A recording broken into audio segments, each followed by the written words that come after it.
Hello hello, रुको रुको, scroll करने से पहले एआई लर्निंग लूप समझ के जाओ। सो एआई लर्निंग लूप में क्या होता है? फर्स्ट तो समझ लो, न्यूरॉन न्यूरॉन क्या होता है? न्यूरॉन एक मैथमेटिकल फंक्शन होता है। तो न्यूरॉन क्या करता है? वेट्स और इनपुट्स का मल्टीप्लिकेशन करके एक आउटपुट देता है। इसके बाद क्या होता है? Non linearity. जो न्यूरॉन्स के आउटपुट होते हैं उनको हम नॉन लीनियर तरीके से ऐड करते हैं यूजिंग रेलू फंक्शन या सिग्नॉइड फंक्शन। तो नॉन लीनियरिटी का एक्चुअल मीनिंग क्या है? नॉन लीनियरिटी मतलब देखो, एक आप एक सिंगल लाइन से किसी भी पहले क्या होता था लीनियर लेयर से, तो उससे एक यूजफुल आउटपुट हमें नहीं मिलता था। तो इसको अवॉइड करने के लिए हमने नॉन लीनियरिटी का यूज किया। नॉन लीनियरिटी मतलब हम जैसे देखो यहाँ पे जो इनपुट्स है, ये सब इनपुट्स है। तो इन इनपुट्स को हम एक सिंगल लाइन से इंक्लूड नहीं कर सकते। हमें इनको अगर इनपुट्स में डालना है तो एक कर्व लगेगा।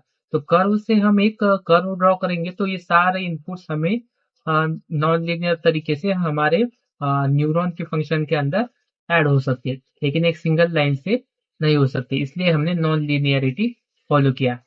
अब देखते हैं लॉस फंक्शन क्या होता है। तो लॉस फंक्शन बोलता है कि मॉडल कितना गलत है। सपोज आपने दिया था 4+3 क्या होता है एक मॉडल को, तो उसने बताया 4+3 6 होता है, लेकिन एक्चुअल वैल्यू क्या थी? एक्चुअल वैल्यू थी 7। 4+3 7 होता है। तो लॉस फंक्शन क्या करता है? एरर कैलकुलेट करता है। 7 - 6, तो एरर कितने का आया? 1 का एरर आया। तो अब इस एरर को फिक्स कैसे करेंगे?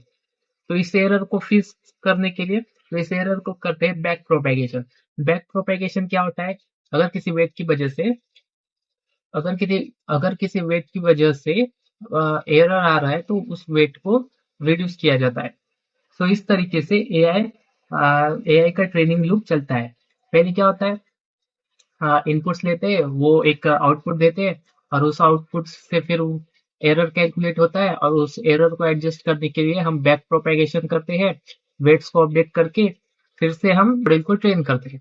तो ये साइकिल कंटिन्यूसली चालू रहती है, और इसी वजह से हमें इतने एक्यूरेट आंसर्स मॉडल के थ्रू मिल जाते हैं। So that's it is. Like करना, शेयर करना, and all of you guys, thank you.